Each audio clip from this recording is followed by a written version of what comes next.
marine spirit. My marine spirit. You pity that. But me say me pisaw. Omu free him. Na omu be ye marine spirit omu be to omu da nsu ni e be ye marine spirits. You come from to me you can salamanders. E be ye witchcraft ne ade. You come marine spirit e nsu to me ofiri ho finsuom. Nsu na ebo omu ana. There be nyame abode ode egu nsuom e ye to me. Say ye ka ahonhom e ye nsu to me. The princess and the princesses of marine kingdom omo so ye abode a omo kura omukro a omo suni omo ban ti say nipa but they are in the hidden world nipa enhu omo enti no omo suni omo ban ni nyina ti say kura emu ofa ya ti din enso ye mfa ye ni kanya den ehu sisi obefa wako ni kuro ni mu a o freeze memory na wode udura obehu se wawura kuro bi mu na hu se nsu atwa ne ho ahia ti hu ni se wo hye nsu na se ena nsu ne wo soro ba kai se ade bia nyame boye no so se obuo tumi a ye mpai buo mu ne ewuram amipo mu tumi ye mpai bepo no ne ewuram atwetumi no wote tumi ebo no esi ho na tumi ne ye den ewo ho wo frɛ no wo ba enti saa ya ka marine spirit na omu mfi abuom omu fi nsuom ebi da nsuo tanom brem nsuo bia ye nsuo bia no ebi dam ena ebi da pom nsuo bia nyankopon bo ye bia ye kronkron enti na ho te se ye bo nipa suwo mu no enti se osofo bo asuwo na ogidi se apra wa firibone mu dia e wo se ogitum se nsuo tumi we eye tumi papa enti me emfa me nkomusuom enti se ye ka marine spirit an ka me de one of the holiest energies me we se nko obi abenya ho ade asua ho te ti se obi initiate into marine spirit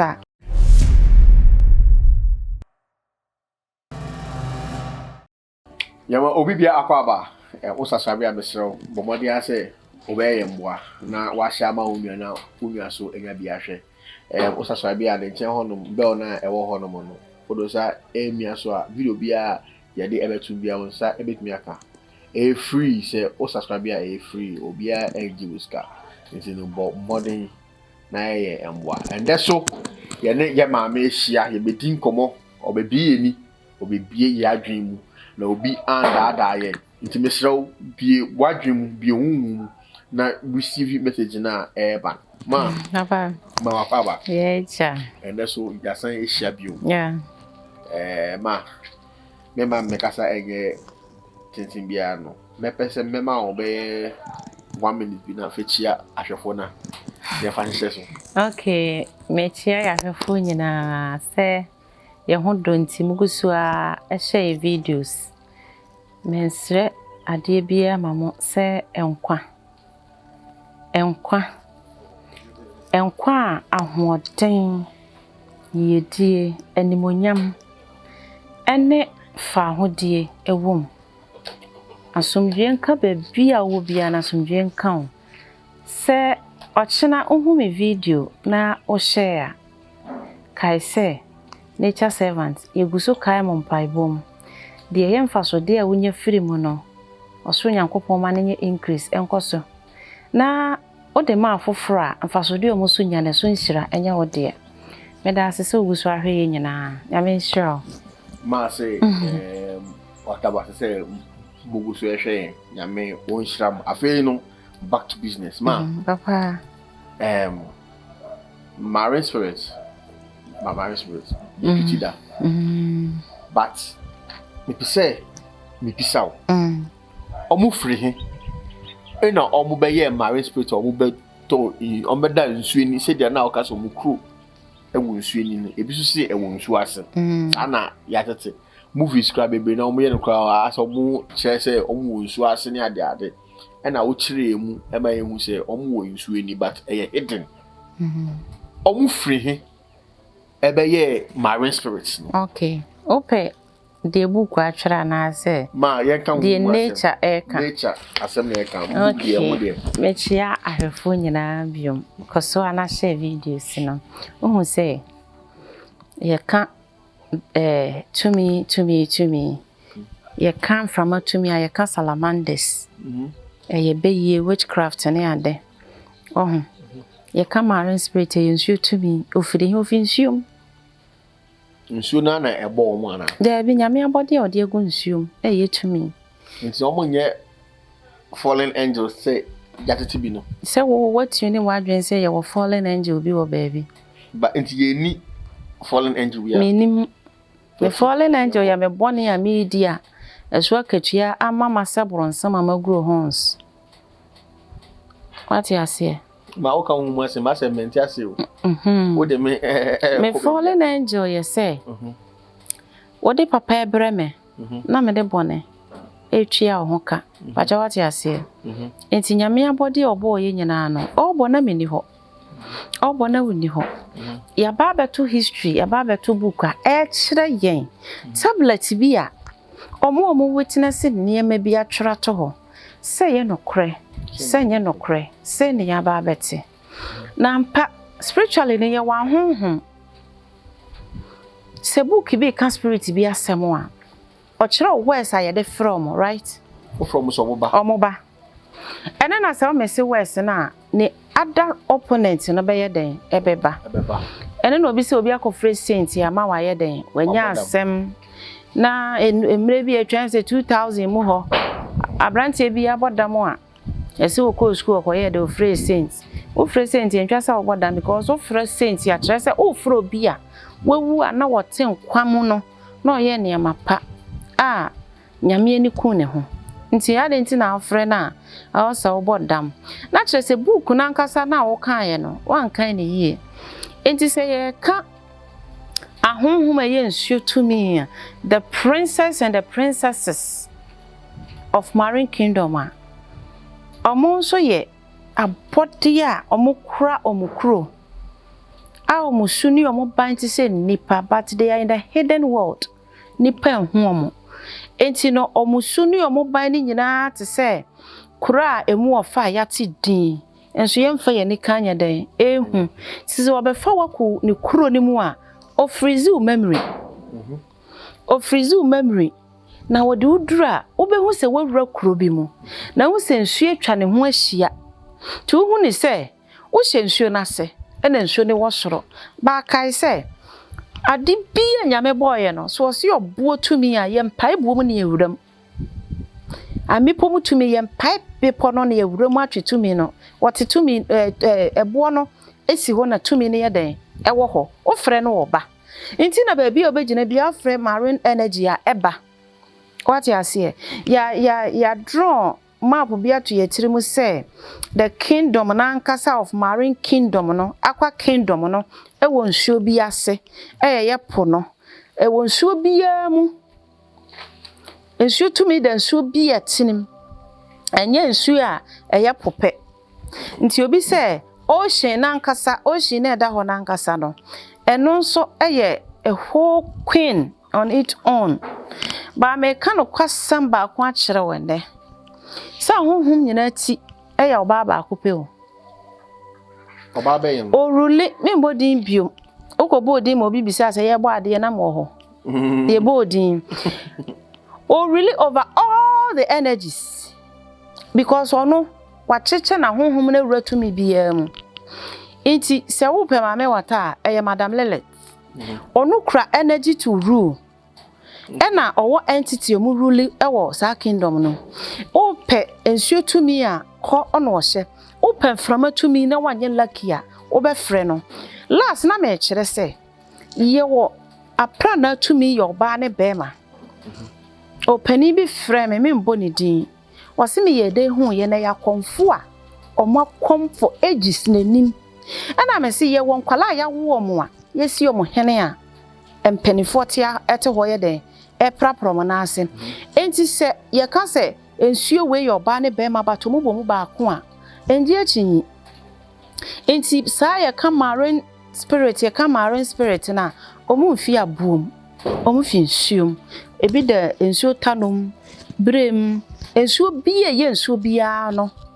ebi dem ena ebi da pom to bi ka se kopon na kohwehwe marine spirit aka chen se ensuo da wa fichire dia ubetimi ahwehwe marine energy wo ho enti na sa nsuo tumi ni timi be ware kwa ya se e bia river brem e ware asemasi au eye de ne ba asa anya nukuro ye no kure se nsuo bi aware obi anaasɛ de Ohu say una wo dan na wasie wate ase e na ma behan hwan na fie ne ye ne de me de na me ye dan we tenant o se tenant for ha adwenchen fie wrafo wate ase spirit a wo hide ne ho o hide ne ho wo san nsuo ne mo no wabe tare nsuo ne ho e pe bone adi enti na yesi wonnim tumi bi fra enkofre wa hwe ya na wakope nnome e de ama ho ensuo bi enyankopon bo ye bia ye kronkron enti na ho te se ye bo nipa asuwo mu no enti se osofo bo asuwo mu na ogidi se apra wa firibone mu dia e wo se ogitum se nsuo tumi we eye tumi papa enti me emfa me nkomusuo enti wona oye saade ne ye bia na o maame ana papa e de wo kokomfo ne ho na oye bayibro nsam e na atwa ne ho di bone hyeden nsuo no na nsuo tumi bi ware wo nsuo tumi ware wase wawu maame wata ware maame wata be ware wo maame wata na wo be ware wo no Marine Prince na ono be ware no no oyodefo omo na gudie nyina shomo nsa omo na yedie egu om krom ompahwe afiro ho ebia na enye wa ho ofe na de connect to wo ebia enye usika na de connect to wo but obi na asoma na so metete wo but what you say ni eye connected to you no ne se wo nenam ene wakohia de ye bone no ene wadi wachi se obeye den obeware wo ona aka se kwa wo se menko opam na wo se menko utu na se osimintu de obeye ne bia wo se wo mpene na ubisa ne sa dan ya na kire se wo be kire die nti e ma onya wo ho access so enso bi enyame boye bia ho te nemmum ye wo papa ne bone nti abonefo no na edi bone e hye papa no nti se ye ka marine spirit an ka me de one of the holiest energies me we se nko bia benya ho ade asua ho te ti se obi initiate into marine spirit bisane mu yie osum sa tumi na unyini che osum ensuo tumi a nyesa wo som ne sa de ne ye unyame but what say obia is connected to a particular energy enti wo fa ne say wade a uhia bibia obedan no me ka say ye ford man kwa body a wabo e ho te e de bo bra mane ye yie say obi fa dua obi fa nsuo bi bodua mane nye obi dia na automatically no sa nsuo na ye de bodua na che say e wo say time twi nipa nkwam ama nipa nya nkwa enti say meti hai na bekoto se obi se ono de okom nsuo we ya me respect no omunyini che because ochire bone de bone ka no beku ato atwene enti san krofo ni suro bone pati what ya se okay ni e okọ ne hokwaje mmoa no onim se nsuo ni chire fin chire bone nti mmoa bia ode ma no na seda ode kontem but the other side why am I ntimi ya oden sema beda ase wode banche kenten baako ode bode atoso apakoko bia ne nan baako wachen baako abechew ofuso ni we ohia wa woni nu ni asembiem but this is the case immediately only sa energy ni benya bibia ye bia no you are connected to them unprotected it is a wo se wo peba na omukwaje hunhum ntokwa koma owia na unya yefunu ne wo ba akwala no be ye part of our life omu protect sa akwala no akosi se odman kwanyankopon be frɛ no omu matumi bi nsɔre mfa se wo twia fa ne soda because ne ho ba asempe una ya fa se guide me na wahwa ma obi di ade abome you have questions to answer what you are saying enti ye broad topic ma na o kasa no be pese wo wie na be bisa sa asemu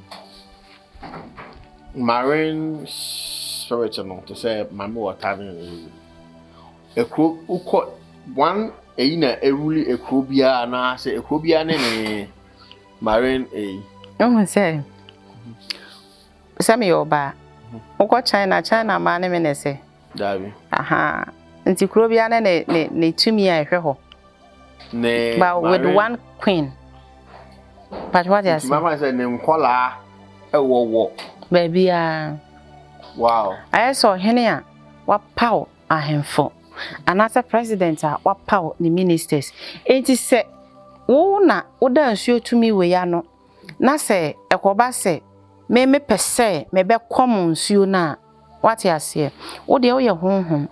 wo na wo bechusi se wo be fa me ana se wo be fa we ana be fa we enti nsuo tu me ni timi fa obi nti na kom timi fa obi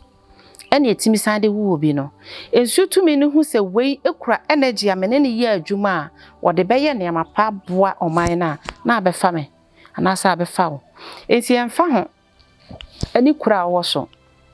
esono bia ene ne chiwade ne nakade Matiasi. Oh yeah, sure. Matiasi pa. Oh yeah, sure. Oh ma Matiasi. Matiasi. Tu ko broni kro mu a ensu ya da ho no. Tumi atimu no nye bi na ti Africa, nye bi na ti Kumase ha. Nti wontimi nkofre ho nsuo e modua wa abra one na ni connection ye. Ade se o ma ne language a Otiasi a o ma ne map a ebe connect no to wo de. Enti e bia wo firi bono ta no nsuo ene da ho ana wo firi se bia eda ho na wadu America na nsuo bi da ho na wate nsuo ni din na be se odi bu obi dua wo firi okrom nsuo onimo se wo mra na o meka bi ma wo na wo kan nsuo ye da okrom intam because no na nipa ni hu but what you see and son spiritually in the two energies no ebetimi communicate because omo ka one language but what there untimi communicate between the two enye possible so be baba be ka kire me say wo ko Hindu fo somo no esom na okosom ye no esom na chiwade ene obi a wote akonodi eya de koro enya de koro da ebia na ono je akokọ a akonodi nje akokọ ebia na akonodi je akokọ but Hindu som enje akokọ omoje powder ebia na we so nye pa obia ne dia oye what you see o enti ye ka ensuo to me say marine energy dia omuti omonan ene omofa pem nyina eye nsuo omofi nsuo ma oye onipa wo obe di hu say oye connected to marine spirits and marine world. Okay, yes you do. So yes you da but me be kai mu say obi timi se waso daye na de bia na otwa nsuo nsuo ne na nsuo nim wonante nsuo ne na cross ko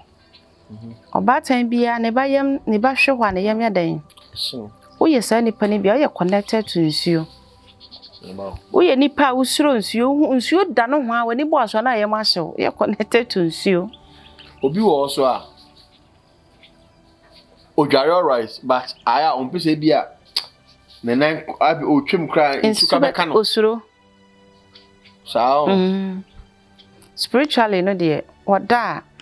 uja na obaburu nsu amade a che se madware nsuo saa obi so say wo ko